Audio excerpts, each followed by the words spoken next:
Today's piece is by Edgar Allan Poe. It's a poem called The Raven, and there's some things I can't pronounce, so you get what you get. Enjoy.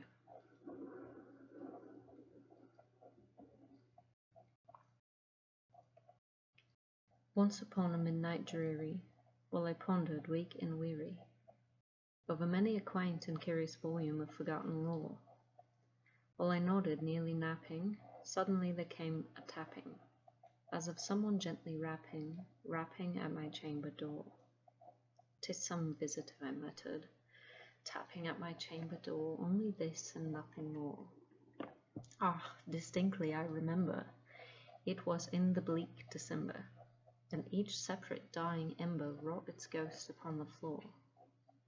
Eagerly I wished for the morrow, vainly I had sought to borrow from my books surcease of sorrow, sorrow for the lost Lenore, for the rare and radiant maiden whom the angels named Lenore, nameless here for evermore. And the silken, sad, uncertain rustling of each purple curtain thrilled me, filled me with fantastic terrors never felt before, so that now, to still the beating of my heart, I stood repeating, "'Tis some visitor entreating entrance at my chamber door, some late visitor entreating entrance at my chamber door. This is it, and nothing more." Presently my soul grew stronger, hesitating then no longer. "Sir," said I, "or madam, truly your forgiveness I implore, but the fact is I was napping, and so gently you came rapping, and so faintly you came tapping at my chamber door, that I scarce was sure I heard you." Here I opened wide the door. Darkness there, and nothing more. Deep into that darkness peering, long I stood there wondering, fearing, doubting, dreaming dreams no mortals ever dared to dream before. But the silence was unbroken, and the stillness gave no token, and the only word there spoken was the whispered word, "Lenore?" This I whispered, and an echo murmured back the word, "Lenore." Merely this, and nothing more.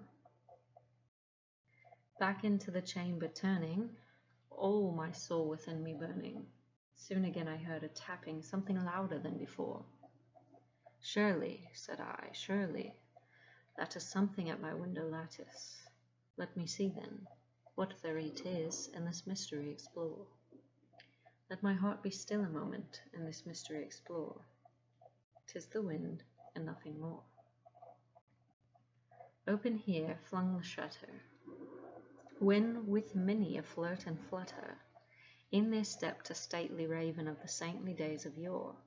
Not the least obeisance made he, not a minute stopped or stayed he, but with mine of lord or lady, perched above my chamber door, perched upon a bust of Pallas just above my chamber door, perched and sat, and nothing more. Then the ebony bird, beguiling my sad fancy into smiling, by the grave and stern decorum of the countenance it wore, "Though thy crest be shorn and shaven, thou," I said, "art sure no craven, ghastly grim and ancient raven, wandering from the nightly shore. Tell me what thy lordly name is on the night's Plutonian shore." Quoth the raven, "Nevermore." Much I marvelled this ungainly fowl, to hear discourse so plainly, though its answer little meaning, little relevancy bore, for we cannot help agreeing that no living human being ever yet was blessed with seeing bird above his chamber door, bird or beast upon the sculptured bust above his chamber door, with such name as Nevermore. But the raven, sitting lonely on that placid bust, spoke only that one word, as if its soul in that one word he did outpour. Nothing farther than he uttered, not a feather than he fluttered, till I scarcely more than muttered, "Other friends have flown before, on the morrow he believed me, as my hopes have flown before." Then the bird said, "Nevermore."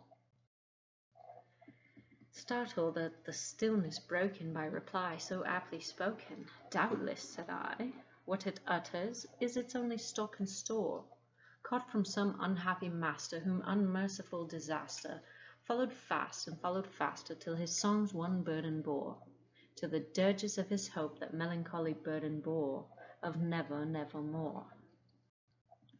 But the raven still beguiling all my sad soul into smiling, straight I wheeled a cushioned seat in front of bird and bust and door.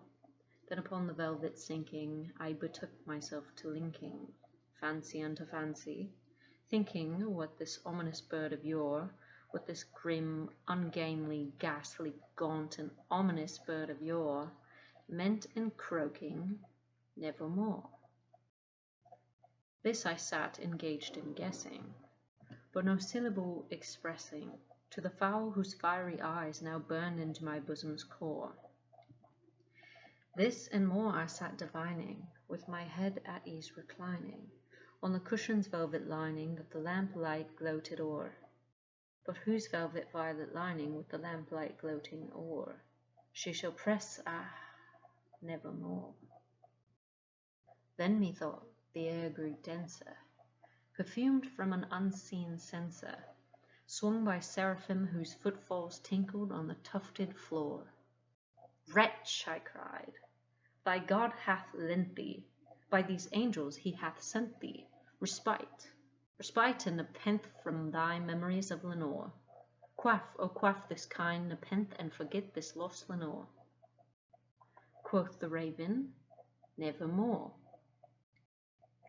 "Prophet," said I, "thing of evil, prophet still, if bird or devil, whether tempest sent, or whether tempest tossed thee here ashore, desolate, yet all undaunted, on this desert land enchanted, on this home by horror haunted, tell me truly, I implore, is there balm in Gilead? Tell me, I implore."